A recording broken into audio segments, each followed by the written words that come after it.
Nous sommes avec Guérin et les éditions Paulsen, représentées par Émilie Talon. Bonjour Émilie. Bonsoir. Bonsoir Émilie. Bonsoir.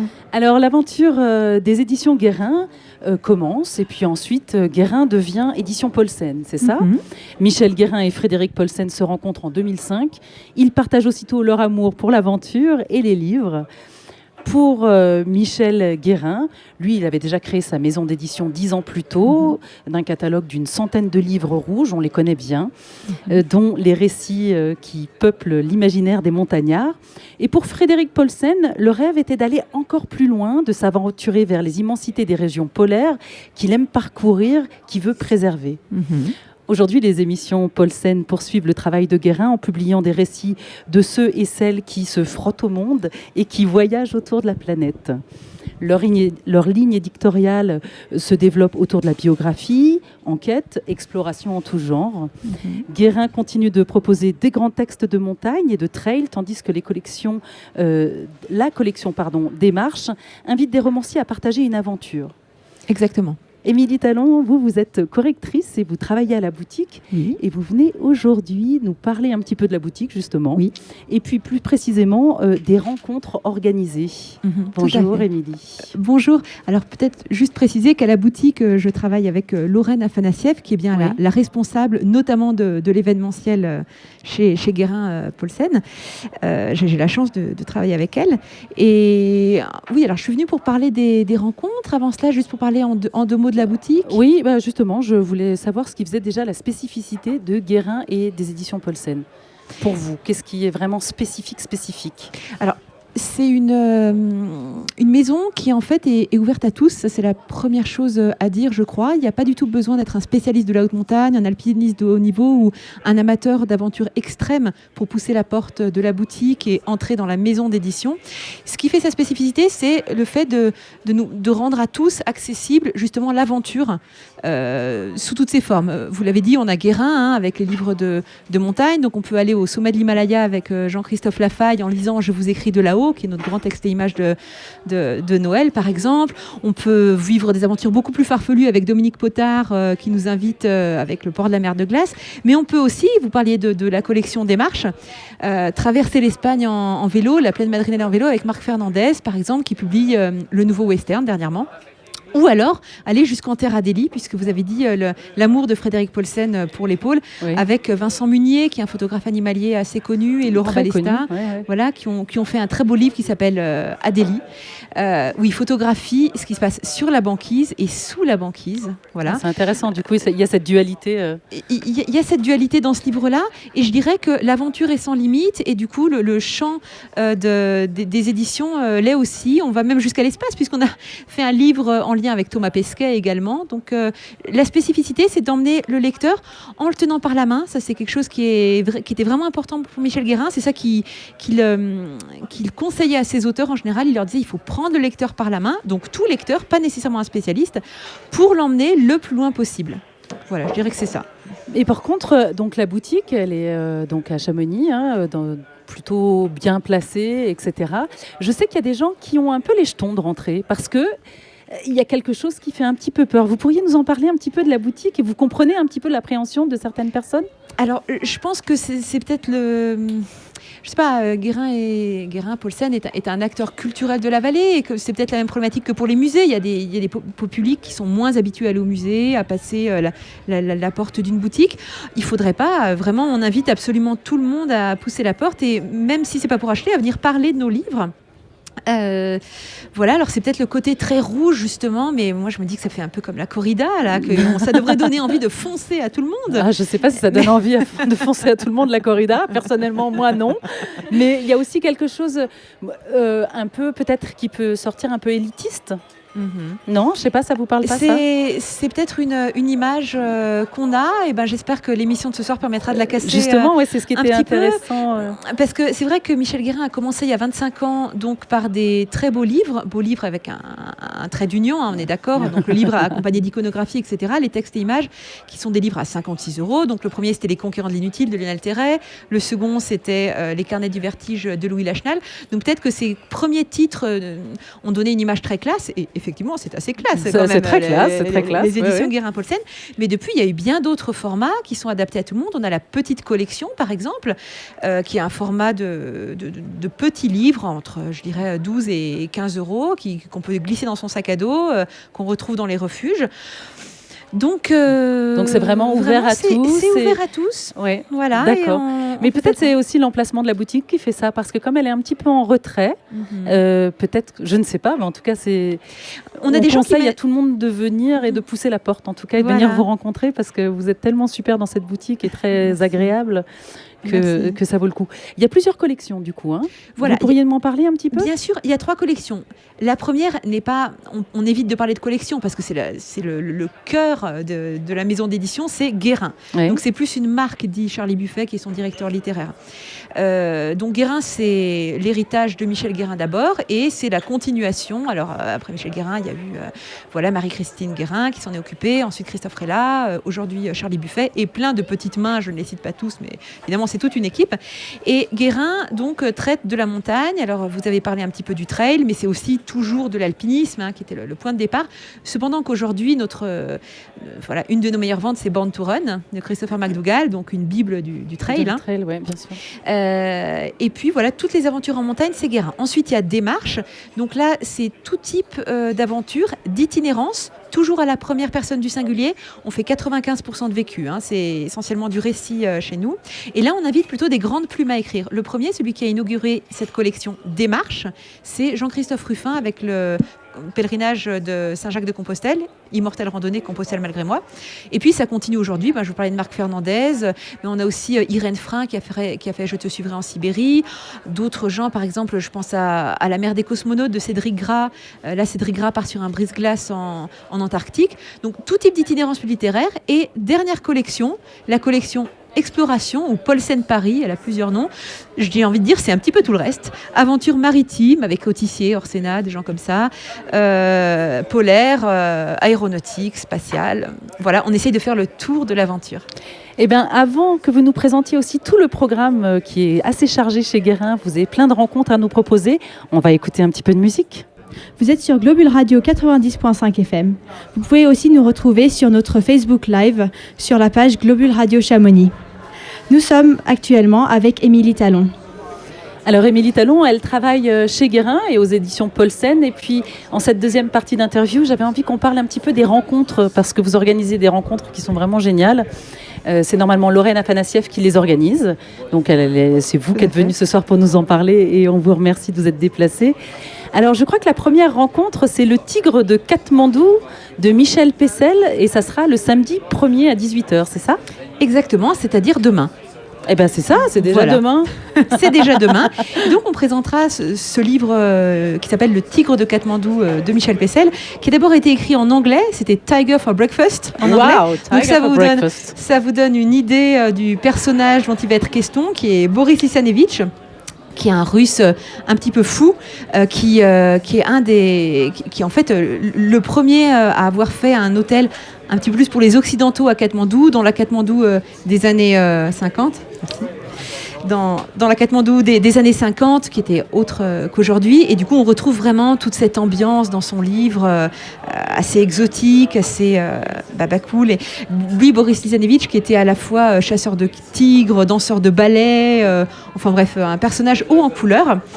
Et pour nous en parler demain, on aura, non pas Michel Pessel, qui est l'auteur qui est décédé, d'habitude on a les auteurs, mais là ce ne sera pas le cas, on aura 2 spécialistes de l'Himalaya, qui sont Snafu. Ah bah oui. Guide pour Tirawa, grand connaisseur de l'Himalaya, du Bhoutan, mais pas seulement. Et également Jeanne Mascolo de Philippis, également spécialiste de l'Himalaya, guide qui a déjà signé chez nous une biographie de Alexandra David-Nel, donc qui ont connu Boris Lysanevitch également, et qui seront là pour nous parler de Katmandou. On sait que les liens sont très forts entre Katmandou et Chamonix. Oui. À nouveau, nous éprouverons ces liens demain soir à 18h à la boutique. Magnifique.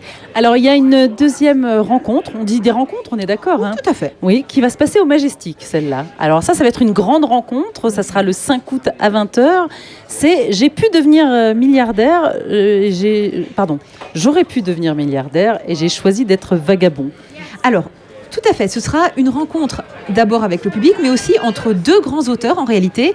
Effectivement, l'auteur de « J'aurais pu devenir millionnaire, j'ai choisi d'être vagabond ». J'adore le titre. Ah oui, Oui. il est un petit peu long, un petit peu à rallonge, mais effectivement, il annonce le programme quand même.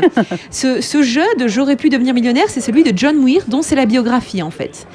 Donc Alexis Génie est l'auteur. Voilà, je me permets de... Oui, bien sûr. Voilà. Alexis Génie est l'auteur. Il faut savoir qu'il a été le prix Goncourt du roman pour l'art français de la guerre, Alexis Génie, donc c'est une très belle plume qui signe ce texte. Et il s'est passionné, il a été émerveillé par John Muir, grand écologiste, même si on ne parlait pas encore d'écologiste à l'époque, de la fin du XXe siècle, un jeune Écossais qui débarque avec sa famille pour faire fortune aux États-Unis, dans l'Ouest américain où on coupait des séquoias à tour de bras sans se poser de questions, mais qui lui en fait va tomber amoureux de cette nature et être l'un des premiers à la défendre. Il aurait convaincu Theodore Roosevelt de faire le parc du Yosemite, et c'est donc la vie de ce personnage exceptionnel en tout point que nous raconte Alexis Génie. Alexis Génie qui sera donc sur scène, mais il ne sera pas seul. Non, parce qu'il est accompagné aussi aux arbres citoyens de Jean-Louis Etienne, c'est ça? Voilà, il est accompagné de Jean-Louis Etienne, donc qu'on connaît comme un grand explorateur polaire, d'abord, mais merci. Qui en réalité, entre deux explorations polaires, va se ressourcer parmi les arbres et qui ici signe un plaidoyer vibrant pour la protection de l'arbre, la forêt. Donc Alexis Génie et Jean-Louis Etienne nous parleront à travers cette soirée environnement de l'homme et de son rapport avec la nature, de la nature en général, de l'importance de la préserver.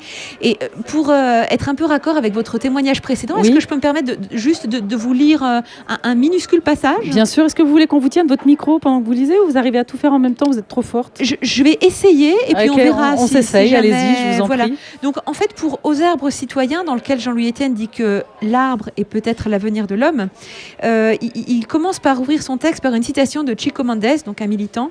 Chico Mendes qui dit « Au début, je pensais que je me battais pour sauver les EVA. Puis j'ai pensé que je me battais pour sauver la forêt amazonienne. Maintenant, je sais que je me bats pour l'humanité. » Voilà, je trouve que ça résume un petit peu le propos de Jean-Louis Etienne qui veut défendre ses arbres à travers ce livre et à travers autre chose aussi. Et puis, j'aimerais bien aussi également rapidement citer Alexis Génie, donc sa biographie de John Muir, le début du texte. Un beau jour de 1875, un très beau jour d'automne où le soleil accordait un revêtement de velours à toutes les couleurs de la forêt, aux roux, aux oranges passées, aux verts fatigués, un homme barbu, mince et bien bâti, suivi d'un petit mulet, marchait d'un bon pas dans les montagnes de Californie. Il allait dans ces forêts claires où le séquoia règne sans partage, et les arbres géants plantés directement dans le ciel semblaient dire « Tout va bien pour nous et nous comptons vivre éternellement ». Les autres arbres, des conifères eux aussi, n'étaient pas des rivaux, ils servaient à meubler le paysage, ils étaient les écuyers des colosses de la forêt. Donc voilà. Magnifique, On se replonge dans la forêt avec Alexis Génie et Jean-Louis Etienne dès mercredi prochain. Et Jean-Louis Etienne, il a écrit d'autres livres ou pas? Bien sûr, il a écrit chez de nombreux éditeurs. Je suis désolée de mon ignorance, mais je ne savais pas du tout. Chez Paulsen, il a écrit Persévérer, dans lequel il parle de l'opiniâtreté qu'il faut avoir pour traverser l'Antarctique, par exemple. Et Dans mes pas, pour que justement nous lui emboîtions le pas derrière lui, pour marcher avec lui, donc sur la banquise ou dans la forêt. Alors il y a une troisième rencontre qui s'appelle Impatiente, ma troisième vie commence au Mont Blanc, de Sylvia Samicia, j'étais pas sûre, ça sera mercredi 12 août à 18h. Tout à fait. Alors c'est un livre qui n'est pas encore disponible en librairie, mais dont on fera le lancement justement le 12 août. C'est celui-ci. Impatiente, ma troisième vie commence au Mont Blanc. Donc Sylvie Samicia nous livre un très beau témoignage. Tu peux le prendre pour je vous le donne. Voilà. Du coup, elle semble avoir traversé des choses difficiles. Tout à fait. Elle a eu un gravissime accident de moto. Je ne révèle rien de terrible livre, puisque c'est pas tout c'est vraiment le tout début parce qu'en fait c'est d'abord un texte de lutte. Ce texte, une lutte contre elle-même, contre ce coup du sort et même un petit peu contre certains médecins qui lui disent qu'elle ne pourra jamais remarcher. Et avec cette idée fixe de retourner au Mont Blanc, puisqu'elle habite Valorcine et elle est très proche des montagnes, elle va réussir à mener sa rééducation à bien et très au-delà des espérances médicales pour remonter au sommet. Ah, c'est magnifique. Vous voulez nous lire un petit extrait ou vous n'aviez pas prévu? Si vous n'avez pas prévu, vous n'avez pas prévu. Je n'avais pas prévu. Eh bien, écoutez, on peut passer à une autre rencontre. Mais disons que peut-être je peux vous lire un tout petit bout de la 4e de couverture ? D'accord, mais alors tout doucement. Hein. Tout doucement, lentement. Oui. Patiente, moi ? Jamais. Pas question de me couler dans la peau d'une malade à vie, handicapée, condamnée à la chaise roulante. Patiente, je ne l'ai jamais été et je ne le serai jamais. Impatiente, oui. Quand je me réveille d'une semaine de coma après un grave accident de moto, le médecin m'annonce que je suis paraplégique et que je ne remarcherai plus. Je n'hésite pas un instant, je ne croirai pas les médecins, je marcherai et je retournerai là-haut, jusqu'au sommet du Mont Blanc. Ça fait envie, merci beaucoup. Alors la 4e rencontre du mois d'août, elle se passera le 28 août à 18h et c'est Halluciné de Thomas Venin. Thomas Venin. Venin, pardon. Tout à fait. Faux. Oh là là. Ah non, c'est très bien, mais avec ces 2 N, du coup, on le... Oh là là, c'est non. Et puis, il nous éclaire avec ses différents textes. Il avait déjà signé un texte, Thomas Venin, chez Guérin, qui s'appelait La dent du piment, balade épicée dans l'histoire de l'alpinisme. Un texte dans lequel il présentait l'histoire à travers différentes dates. Enfin, c'était des entrées par date. C'était extrêmement drôle. En fait, c'est vraiment un spécialiste de l'histoire alpine et qui a aussi un sens de l'humour et de la formule assez intéressant.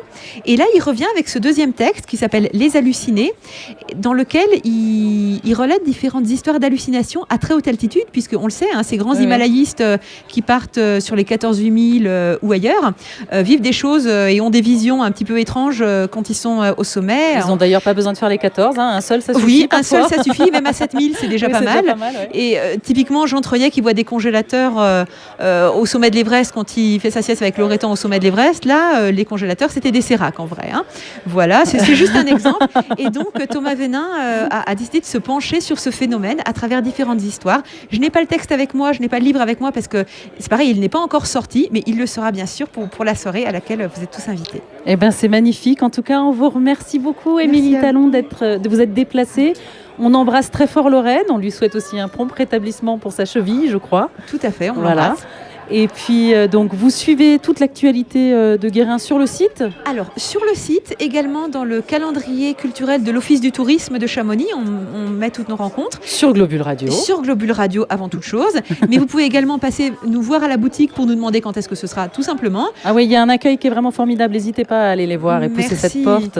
Et puis, une dernière chose, vous pouvez vous inscrire à la newsletter des événements à la boutique en venant nous voir. Et dans ce cas-là, à chaque fois qu'il y aura une rencontre, vous aurez un petit mail pour vous inviter.